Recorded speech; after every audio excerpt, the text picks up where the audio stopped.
Mbola ampifaliana indray miarana aminao ato anatin'izao fandarana fantariny marina izao izay eto amin'ny MCTV dia isorana ianao izay manaraka ny fandarana ary manasa anao mba hanaraka nyity fandarana ity hatramin'ny farany fa inoko fa hanampy ianao ny lohahevitra antsika androany ny lohahevitra izay fampizarana aminao androany dia endrika fanontaniana izy teo hoe kristianina mafana ianao sa mangatsika, kristianina mafana ianao sa mangatsika.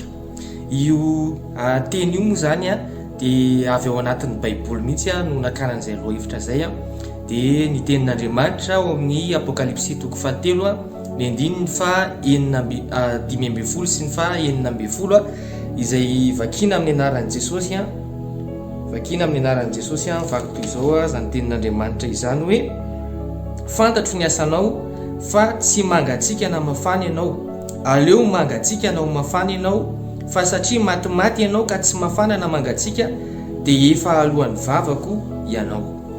Araka ny tenin' Jesosy hoe fantatro ozy izy ny asanao fa tsy mafana ianao sady tsy mangatsika ozy izy, nefa ozy izy aleo na mafana na aleo mangatsika, fa satria ozy izy matimaty ianao dia alohan'ny vavako. Io zany le misy an'ilay terme hoe mafana na mangatsika, zany hoe misy karazana toe-panahy zany anankitelo araka ny tenin'Andriamanitra io, fa le mafana sy mangatsika aloha nresantsika voalohany.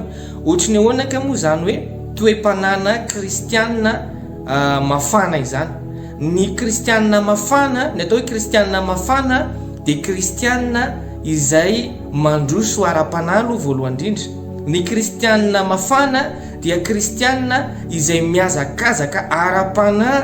Ny kristianina mafana dia kristianina izay mivelona amin'ny tenin'Andriamanitra, kristianina izay miaina isan'andro ao anatin'ny sitrapon'Andriamanitra, kristianina izay mitady ny sitrapon'Andriamanitra mandrakariva, kristianina izay tsy variana amin'izao fiainana mandalo izao izany ny atao hoe kristianina mafana.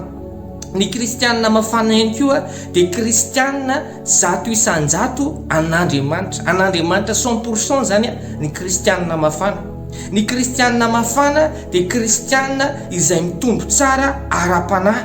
Ny kristianina mafana dia kristianina izay mazoto mitady an'Andriamanitra. Ny kristianina mafana dia kristianina izay mazoto mivavaka sy mamaky tenin'Andriamanitra. Ohatra ny ahoana indray ilay toe-panahy hoe mangatsika. Ny mangatsika indray dia ny olona izay manalavitra an'Andriamanitra. Ny mangatsika indray dia ny olona izay tsy mitady an'Andriamanitra, ny olona izay tsy miraharaha an'Andriamanitra, ny olona izay tsy mivavaka, izany natao hoe mangatsika. Ohatra ny ahoana indray ilay toe-panahy anankiray izay resahan'i Jesosy, satria ao amin'ny apokalipsy toko 7 io izy dia mifantoka kokoa amin'ilay toe-panahy anankiray izay atao hoe matimaty. Le matimaty eto zany dia kristianina, toe-panahina kristianina zany izy io. Araka ny tenin' Jesosy hoe satria ianao izy sady tsy mafana tsy mangatsika fa matimaty ianao izy. Ary ny zavatra ratsy be amin'ilay izy dia ozy izy Jesosy hoe satria ianao matimaty dia alohan'ny vavako ianao izy. Zany hoe raha ny tian'i Jesosy dia ny afantsika, fa aleo nefa ozy izy ary mangatsika toy izay matimaty. Zany hoe le toe-panahy matimaty zany le kristianina matimaty zany dia tena tsy tian'Andriamanitra mihitsy izany hoe toe-panahina kristianina matimaty izany. Ohatra ny ahoana indray moa zany hoe kristianina matimaty zany. Ny kristianina matimaty dia kristianina izay sady tsy mandroso no tsy memotra. Ny kristianina matimaty dia kristianina izay tsy 100% an'Andriamanitra, tsy an'Andriamanitra 100% fa mety hoe 20% ihany izy an'Andriamanitra, fa ny 80% izy any satana an'izao tontolo izao. Ny kristianina matimaty tsy tena an'Andriamanitra 100% izy. Ny kristianina matimaty dia kristianina izay miovaova izy. Rehefa any am-piangonana izy dia tena kristianina mafana fosy mirehatra ho an'Andriamanitra, fa rehefa any amin'ny fiainana andavanandro izy dia tsy misy hafantarana anazy mihitsy hoe kristianina. Ny kristianina matimaty dia kristianina izay tsy mahafoy ny toetra ratsiny, mbola manenjika olona, mbola manaratsy fiainan'olona, mbola midikiditra amin'ny fiainan'olona, mbola mangalatra tsy mafoy ny fahotany kristianina matimaty no anaran'izany fa rehefa lahata izy dia manompo an'Andriamanitra, rehefa lahata izy dia tena mitady an'Andriamanitra, dia ohatrany hoe tena mivavaka be. Mbola manana fiainana dobla ny kristianina matimaty. Ary zany zavatra zany dia tena handiso fanantenana an'izay kristianina manana toe-pana matimaty, satria alohan'ny vavan'i Jesosy tsy tian'Andriamanitra ny toe-pana matimaty. Fa aleo ianao izy na ianao mafana na ianao aleo ary tonga dia mangatsika, fa ny matimaty dia alohan'ny vavan'Andriamanitra. Ny zao tenin'Andriamanitra zao tsy natao hitsara anao fa natao ampatonga sainanao hoe aleo rehefa tena an'Andriamanitra dia an'Andriamanitra zato isan-jato.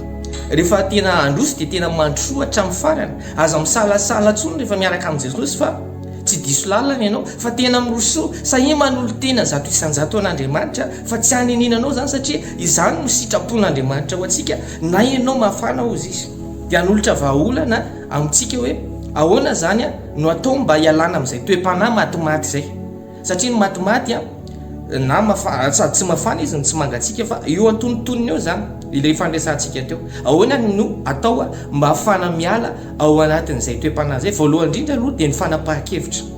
Fanapahan-kevitra anao fanao miala amin'izay, satria tsisy afaka ny anery anao mihitsy ny ova, fa ianao no mila manapa-kevitra hoe hiala amin'ity toe-panahy ty manomboka androany, hiala amin'izay, hiova amin'izay, afoiko amin'izay reto zavatra rehetrarehetra izay manimba ny fiainam-panahiko reto, afoiko amin'izay reto zavatra maro reto, fa tena hiroso amin'izay, tena ho lasa kristianina mafana amin'izay manomboka androany. Zany hoe voalohany indrindra fanapahan-kevitra anao zany hoe manapaha amin'izay hevitra ho tonga lasa kristianina ho mafana. Afoy izy ny fahakamoana, ary io ny fahakamoana mivavaka, fahakamoana mifandray amin'Andriamanitra, fa manomboka manapaha-hevitra ny azoto amin'izay taden'Andriamanitra. Ny faharoa, ny fomba hialana amin'ny zany toe-panahy matimaty zany dia efa dio ny mikambana amin'ny ratsy. Ten'Andriamanitra dia milaza amintsika eny amin'ny boky ny Korintianina any hoe ny fikambanana amin'ny ratsy ozy izy dia manimba ny fitondran-tena tsara. Ny fikambanana amin'ny ratsy dia manimba ny fitondran-tena tsara. Izany hoe tsy le ratsy no miova tsara, fa le tsara no miova ho ratsy. Ka mila mitandrina ianao ny amin'ny fikambanana amin'ny ratsy. Ny mahatonga an'ilay matimaty nge rehefa ny mafana no afangaro amin'ny mangatsika.